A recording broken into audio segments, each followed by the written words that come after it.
Jake, just overall, a couple days after the fact, how would you evaluate your performance, having a chance to look back on it on tape? Pretty good. We executed pretty well. No turnovers is always a huge plus. That's a big emphasis always. And, there's a few throws that I definitely want back. A couple decisions I can make better, but that's for next week. I also wanted to ask you, just in terms of your comfort level, do you feel like you're fully ingrained in this offense now and you're in full control? Yeah, I feel that way 100%. I think this offseason has 100% solidified that. Jake, you just touched on this, but week 1 to week 2 is supposed to be a jump. Everybody's supposed to get a little bit better. What needs to happen? What in your mind is that next step for your offense? Just clean up the little things, the little mistakes that aren't amplified against a team like that, and that will be amplified against an ACC opponent. So that's just I know I know every position has their little things that they need to improve on, and communication and stuff like that in the game. Everything's a little faster, and so getting used to that is definitely a big deal, and something that I think will be better in week 2 for us. I asked Kalani this, but I'm curious from your perspective. The technology changes. How big of a difference was it having the tablets, having the helmet communication? What was that like?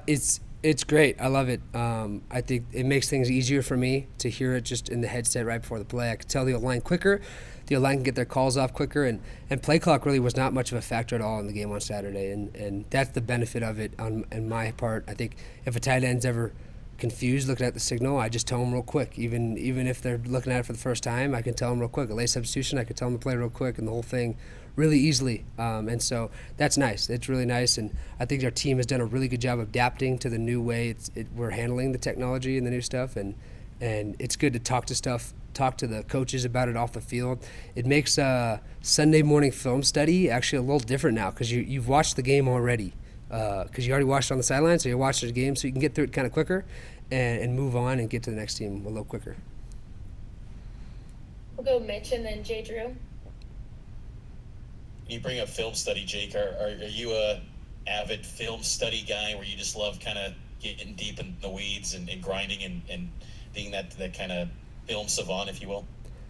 Yeah, but at the same time, there's a good balance. Last week, I felt I was really dialed because we got to be, ahead of the game, being able to prepare earlier.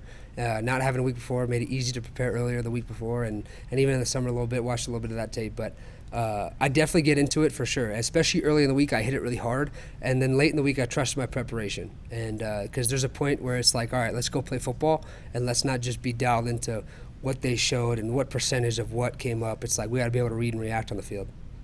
When you bring up preparation, how now that you're officially the winner of the QB battle and QB1, how just kind of reflecting on the off season, what that battle did for you and in your work and making you a better quarterback and bringing out the best of you.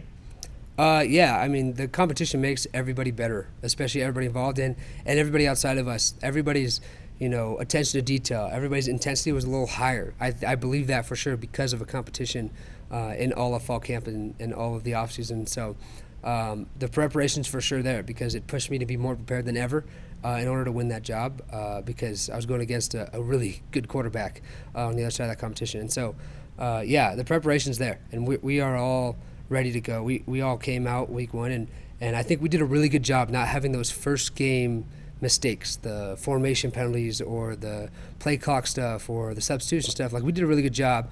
I think we might have only had one of those, and that was just because of miscommunication, and it wasn't because of a late sub or not letting a guy get set or something like that. And so the guys looked really prepared game 1, and so we're just going to take another jump to week 2.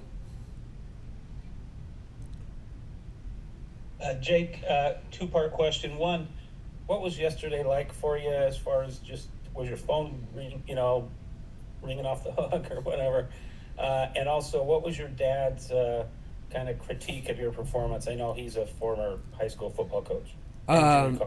Yeah, my dad actually sent me a little post on Instagram that said, if you're a son and you outperform your dad, whether it's through sports or in life, that's a good thing. That means your dad did a good job. And my dad played football at UC Santa Barbara, and so he doesn't have much critique from me playing at Power 4 level here at BYU for the Big 12. And so he's just super supportive and super happy for me, super excited for all of it.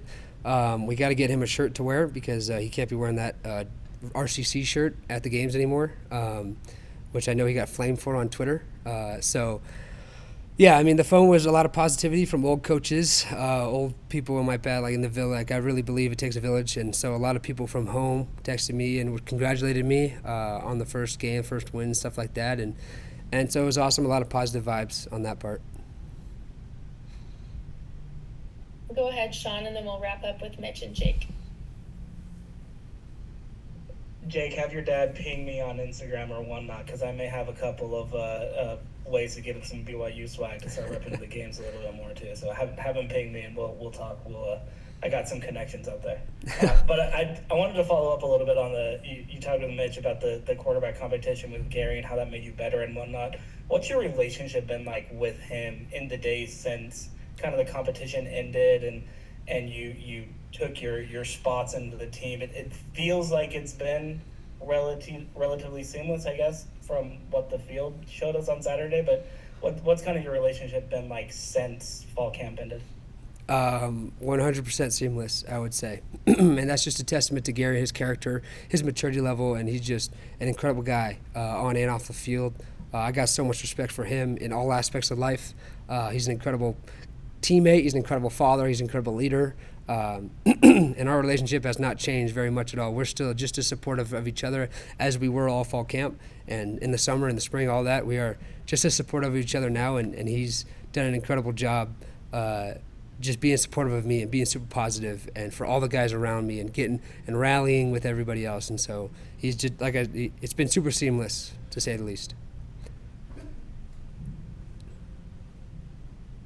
Jake, how much more of the playbook has Coach Roderick thrown at you now that you're in your second year with this offense, and just maybe how much more of the depth of this playbook is being thrown at you now? I think we've opened it up as open as it can get. I think that I have a great understanding for all of it. I definitely a lot better understanding than I did last year at this time. Just when it comes to every in and out of progression, every ins and outs of protection of something that I'm not necessarily always involved in. I'm now dialed in, and so that's an awesome part that awesome jump I've been able to make this offseason. And so as far as I can tell, the playbook is wide open. And one last thing, are you going to monetize that caption from IG today? Retzlaff. It's pretty strong. I got to, or I don't know how to do that, but I should.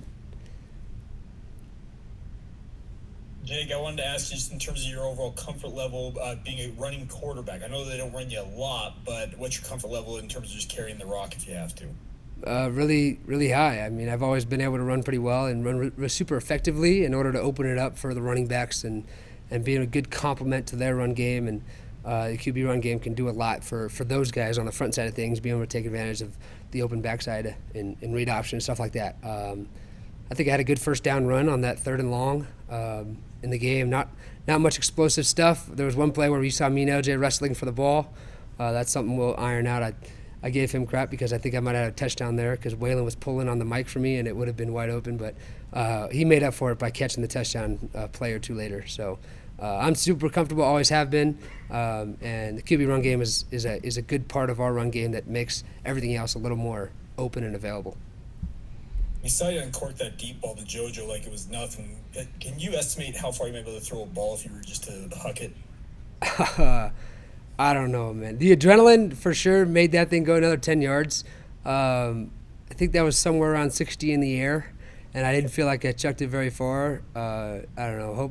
Maybe I'll be able to hit 70 or maybe a little more. I couldn't tell you. I think with adrenaline, it always can go further. So on a game day, maybe I can hit 70, 75. Hopefully, that'd be awesome. But in practice, I don't know if I could do that again. Okay, thanks. Awesome. Thanks, Jake. Appreciate you taking the time to be here. Thank you. Have a great week. Good luck on Friday. Thanks.